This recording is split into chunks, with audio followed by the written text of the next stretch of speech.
Bonjour, bienvenue sur Equiliforce. Aujourd'hui c'est un retour de course très particulier et cher à mon cœur parce que je vais vous parler d'une épicerie qui vient d'ouvrir à Clermont-Ferrand. Elle est 100% végétalienne et ouverte à tous les gourmands. Je vais vous montrer ce que j'ai acheté pour environ 70 €. J'ai mangé aussi sur place, je vous en parlerai également dans la vidéo. Alors cette épicerie qui se trouve au 14 rue du Port dans le quartier historique de Clermont-Ferrand, elle s'appelle Alternative. C'est un jeu de mots avec le nom de la créatrice Native que j'avais connue dans le passé grâce à mon métier. Et elle a vraiment déployé beaucoup d'énergie. Elle a reçu aussi beaucoup de soutien de la part des personnes qui ne trouvent pas forcément leur bonheur dans les supermarchés traditionnels ou les magasins bio. Et elle a fait une sélection qui est en train de s'étoffer bien sûr au fur et à mesure, puisque la boutique vient d'ouvrir seulement en ce mois de juillet 2022. Et je vous montre déjà ce que j'ai trouvé et que j'avais pas forcément ailleurs.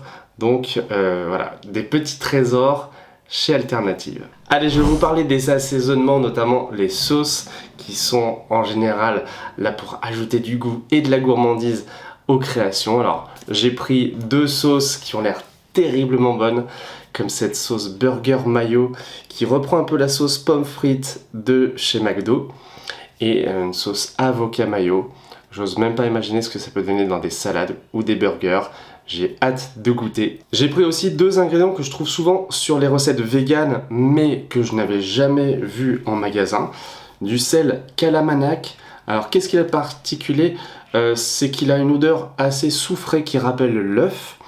Et du coup, en le rajoutant à des plats, on peut retrouver la sensation de l'œuf sans mettre de produits donc d'origine animale.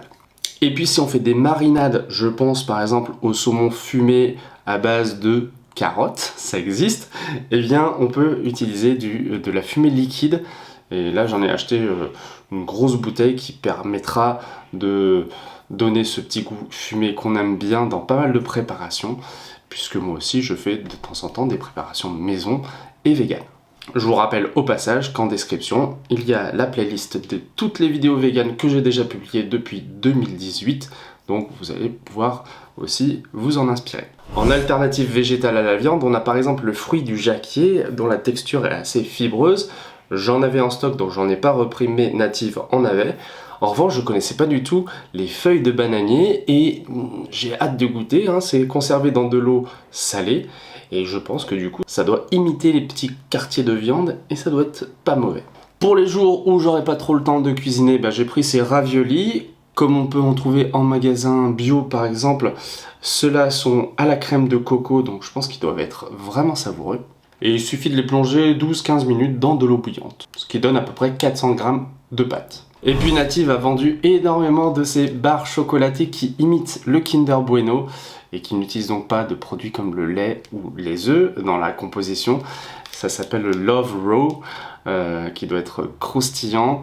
Bon, peut-être pas l'idéal au niveau nutritionnel, mais bien sûr, on sait se faire plaisir, on sait équilibrer entre la gourmandise et le côté sain de la nourriture. Et en boisson, alors j'ai craqué pour mes invités, parce que j'en bois pas personnellement, du café lyophilisé goût noisette. Il y a toute une gamme qui existe et j'en testerai je pense d'autres. Et puis vous connaissez peut-être le maté, hein, qui est d'origine argentine si je ne me trompe pas. Là c'est une bouteille de 50 centilitres qui sera je pense agréable à partager. On va la mettre au frais parce qu'avec les chaleurs en ce moment c'est peut-être préférable. J'ai acheté 5 produits frais, à commencer par des lardons. Alors ça fait longtemps que j'en ai pas acheté parce que c'est typiquement le genre d'ingrédient que je voulais écarter, d'autant plus que là on parle un petit peu des nitrites et du sel nitrité qui certes améliore la conservation des lardons à base de porc, mais qui aussi pose des petits problèmes au niveau colorectal notamment. Donc là, pas de souci. On est sur du lardon à base de protéines de soja. Il se présente en 2 barquettes, voilà, donc on n'est pas dépaysé au niveau du packaging. Il y a des petits morceaux blancs qui rappellent donc le gras des lardons traditionnels. Et alors surtout, voilà, on va pouvoir se régaler, faire des quiches, des sauces carbo et ça va être top. J'ai pris également des saucisses de seitan qui sont donc à base de gluten de blé. Elles sont spicy et sweet, donc ça va être agréable je pense, un petit peu comme des merguez.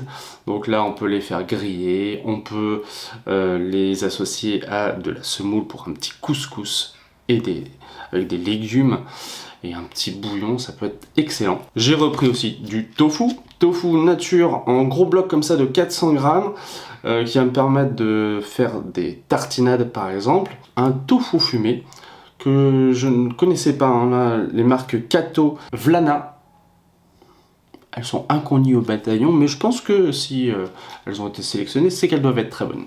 Et enfin, vous connaissez peut-être la marque Violife, qui est fabriquée en Grèce et qui propose toute une gamme d'imitations de feta, de cheddar. Et celle-ci, je l'ai goûtée dans un panini, donc à midi, et c'était vraiment super bon. C'est donc un fromage fumé et qui se découpe, hein, ça fait comme un gros bloc, donc on peut l'insérer par exemple dans des croque-monsieur et je pense que je vais bien me régaler avec tout ça. Et en surgelé, vous savez que j'aime bien les burgers, alors parfois je fais mes petits steaks moi-même, mais là on sera sur du Meatless Farm, alors c'est une marque que je ne connais pas, qui fait des burgers surgelés à base de protéines de pois, 17 grammes d'ailleurs de protéines pour 100 grammes, donc c'est intéressant au niveau nutritionnel. On a un Nutri-Score B. Et comme les lardons tout à l'heure, eh bien j'ai pris de la marque La Vie du bacon. Alors là, j'ai de quoi faire pas mal de recettes. Donc on a des lanières qui ressemblent vraiment à du bacon. Au niveau de la texture, tout à l'heure j'ai goûté et on a quelque chose qui se marie très bien avec donc par exemple un panini. Je pense que je vais m'en servir assez souvent pour relever des petits plats. Je pense à des quiches qui vont être boostés par le petit goût fumé. Comme ça se congèle, voilà, donc on peut se servir de quelques lanières et puis après reposer le reste au frais. Évidemment, je vous tiendrai au courant de mes dégustations. Pensez à vous abonner sur Instagram aussi, c'est là que souvent je poste des petites stories ou des tests de produits. Vraiment bravo à Native pour cette initiative à la fois gourmande, écologique et qui a déjà fédéré de belles énergies. Il y a eu un financement participatif pour la partie salon de thé, petite restauration, et donc je suis content d'avoir participé à cette opération et ça impulse de nouvelles énergies dans le territoire Auvergne-Rhône-Alpes, donc c'est bien et pourvu que ça dure. Merci à vous et dites-moi en commentaire, ça me fait toujours plaisir, les produits que vous connaissiez et que vous avez découvert grâce à la vidéo. C'est l'occasion d'échanger à ce propos. Donc salut et à bientôt sur Equiliforce.